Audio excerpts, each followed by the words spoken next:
Hello everyone, this is Grandmaster Var Akobian with 1000 GM. I'm going to be doing the recap of the round 2 of the 2022 Sinquefield Cup. It was a very exciting round. There were two decisive games. Jan Nepomniachtchi winning against Firuza, a very positional game.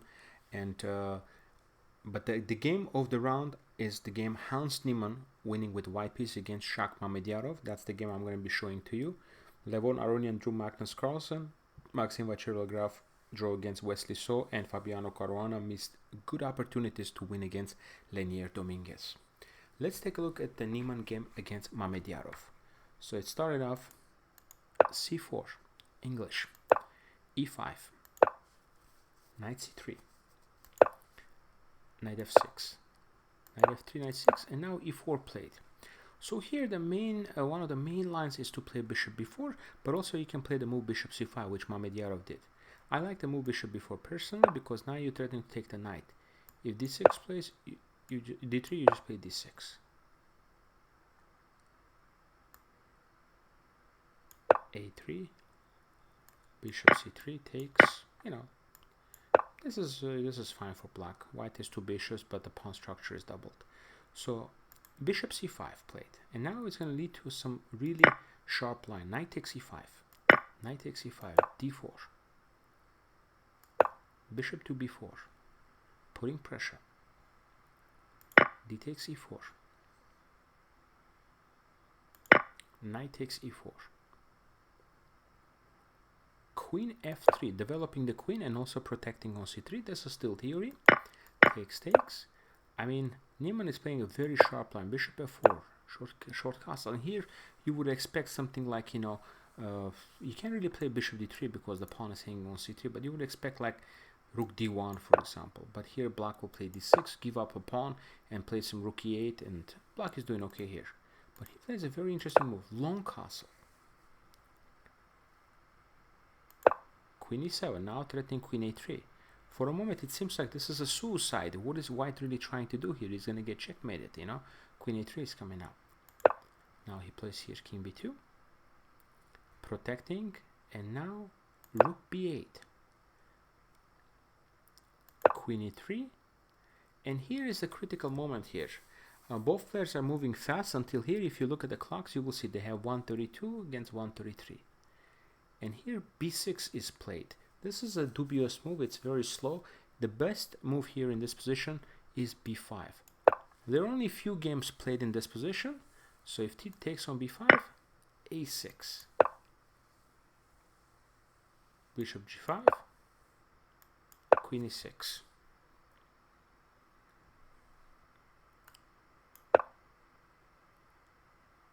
Now black plays the move d6 because when he plays the move bishop f6, you need to be able to meet this with a strong move queen g4, and now you're threatening to take the bishop. If captures here, you just capture here. d4, and now rook goes on, bishop goes on d7.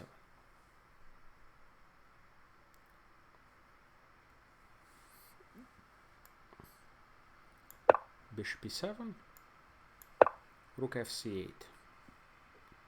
So it's a very, very complicated position, but black is doing okay here in all these lines. So critical moment here in the game, and here Mameddyarov plays the move b6, which I didn't like, and because it's just too slow here to play b6. It's not going to give the counterplay.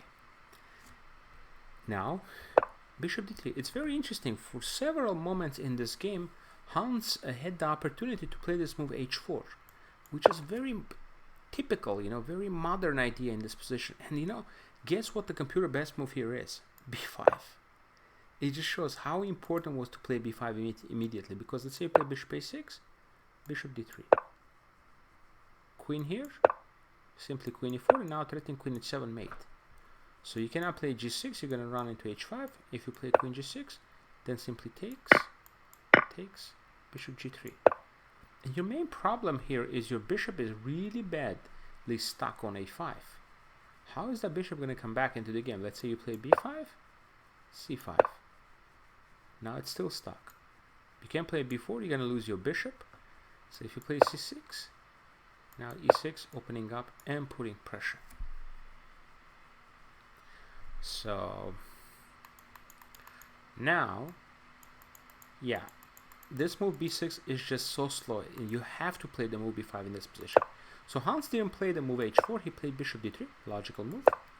Queen e6, and again, once again, guys, what move he should play? h4. Again, h4 is a very good move. Then you have some ideas like rook h3, rook g3. It's just very useful all-around move to have h4. So the line would go on with f6.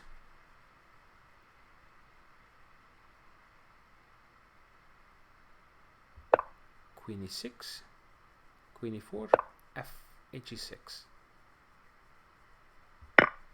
Takes. Bishop e5. Queen f2, and bishop c2.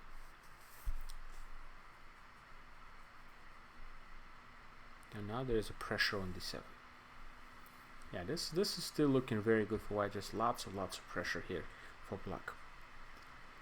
You know, black king is exposed and very hard to do anything. So it should be good for white. But again, the position is objectively really good here for white. So we have the move queen g3 played. Rook e8. Again, hesitation here. Again, Shakh had to play the move b5 here to open up the position. Takes. And bishop b7. Get his pieces into the game. Okay? And try to get a counterplay. Open up as quick as possible.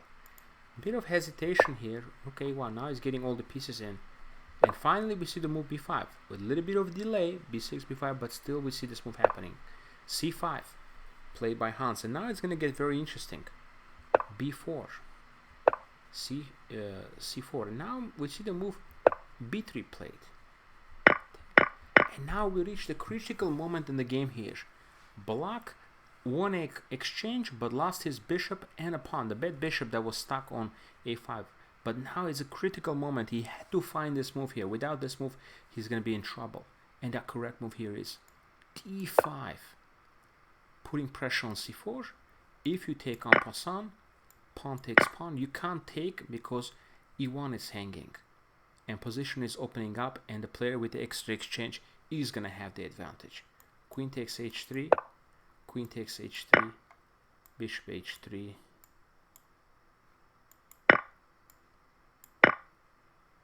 And rook e3. Takes. And it's a good position. Black is just very happy here. He's up exchange, but you know, white has two bishops and a strong c pawn.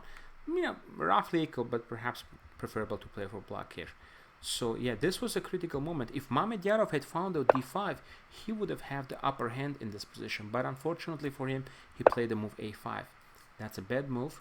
And now white is going to be better, much better in fact. Bishop d2 played, inaccuracy. The best move here is to play queen h4 to put pressure on h7. That is going to force the move h6 because you don't really want to play g6. g6 is just going to make dark squares look very weak, and it's just going to be a problem here for black eventually.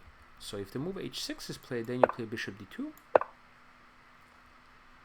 bishop b7, and position is still complicated, but it's just still advantage for white here after f3. But Hans played bishop d2, logical move, putting pressure on the pawn, and queen e7. So if you're wondering why he didn't just play the move a4, a4 is just losing pretty much, because after this move, b4, you don't have any counterplay now on this side of the board. Now I just want to put the king on a3 to block everything. If you play a3, I just simply put the king here. Bishop a6, queen h4. Now you're putting pressure there. f5, e takes f5, queen takes f5, takes, and now simply bishop f4, hitting up on c7, and now you just simply take and getting ready to play the move b5, and it's going to be a very nice advantage for white. It's just winning here. So that did not happen, and a4 is no good, and the best move here is the move queen to e7, putting pressure here on c5. Bishop c5, we had the move queen c5. Now attacking the bishop and c7. So that's one option. So if rook, rook a1, queen takes c5, rook takes a5, let's say queen f8, and yeah, there is no attack here, so white can just continue. Black doesn't have any attack, so white can continue putting pressure here on h7, and yeah, very comfortable for white here in this position. So in the game, he played bishop a6, not the best move, queen h4, putting pressure, and now queen goes on d4, centralizing the queen, and now some weaknesses have been induced here. I think you want to play g6, because if you play h6, I also have queen e4 here, can try to come in here. Rook b7, bishop a5, and now the pawn is under attack. So black has to do something. You cannot play the move bishop c2, because that's going to allow bishop c4, and black is just going to be winning now. b3 is hanging, so that's why he had to play the move b4. Now if king comes on c3, there's going to be absolutely no counterplay, and you would just lose this game. So you have to sacrifice, and rook b8, bishop e4, and this position is actually better for white, but it's not so easy to win, because it's just a double pawn, and the king is a little bit weak on c3, but black had to play this precisely. Bishop b7 is correct, rook b1, and here is just a very strange move here played by Shakh, because you know he played bishop a8, which is just pretty much losing, I think. If he had just taken, and if you look at the clock situation, 4 minutes for NIEMANN, 46 for Shakh, so he has plenty of time, and he makes like a pretty quick move, bishop a8 here. I didn't quite understand. He could simply take, that is going to force the take, queen takes, pawn takes, and now you play a move queen b5, and it's not so easy to win this, I tell you, because it's a queen endgame. The king is exposed on c3, a lot of checks are coming, d6, c6. Yes, if you give this to the computer, probably computer would win, but human versus human with 4 minutes on the clock, it's going to be very, very hard to win this position. Okay, so yeah, this is basically pretty much game losing blunder, bishop a8 here with 46 minutes on the clock. Now NIEMANN took. There was a curious line of bishop f7 actually, because you can't take with a queen, because b8 is saying you have to take. So I calculated this during the game, but check, king f8, very important, because if you play the move e6, then there's a queen e8 only move, because otherwise you just simply go check, and queen. So you go queen e8, takes, check, the king goes on e8, and it's not so easy. It looks like the game is going to end in a draw. Okay, so that's why it gets too complicated, but I think NIEMANN just calculated this very well in time trouble. He just took the pawn, queen a1 check, and this is just now losing completely. The best check is this check, of course, because the king cannot go here, actually loses the queen. That was definitely the best check, because the king goes here and you take, and this is good. It would have been a lot harder to win this position, a lot harder to win this for HANS than the position in the game. White should be winning here, but it's hard to do it. But he played instead queen a1. Now it's easy. King goes on b4, take, king b5. King is just landing on c6, h5. And again, HANS has no time. He's got like 50 seconds, but again, it's not that difficult. And here he played a very good move, queen check, king h7, and queen goes on f6. If you play the move king f6, the problem is now a check. If you go to g8, you just play the move g3, shutting down the queen, protecting this, and then simply picking up on c7 to win the game. So that's why this check was so important. Now queen f6, queen g2, takes. Now pick up on f7, queen d5. This move is probably not that necessary. I actually really like the move f4, because in some positions you're putting up a mating net as well, but this is okay too. Check, just push, Again, white didn't have to lose the f-pawn, but this is just winning. King here. Queen g3 only move because black is ready to queen. Check. And here actually, after this move, he resigned. White played the move king c6 and he resigned. But I want to see, I want to show you the ending. We were just a little bit surprised watching this live why he resigned. So queen a4 check only move. Now, oh okay, I guess king b6, queen b4. I think the idea was, yeah, basically king a7. Now, let's say you just keep checking. Queen g3. And then this queen c5 is very strong, because now you're just covering the a3 square, ready to play king a7.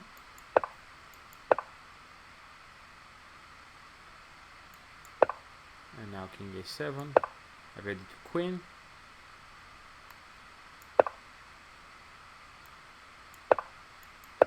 And now we get here and we promote the pawn into a queen. So regardless, the position is just winning for white. We just when he resigned, was just a little bit surprising, because still he could have maybe given a couple of more checks here. There are probably other ways to win too, like this plan to put the king here is winning also. Queen on c6, because then you just go king e7. Yeah, this is probably easier plan. And if h3, just go queen d7. Yeah, probably he resigned because of this. Take, take.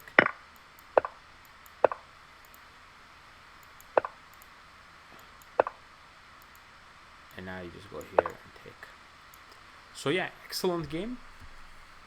Excellent game for NIEMANN. I mean, he is a wild card, last minute replacement of Richard Rapport, who couldn't make it.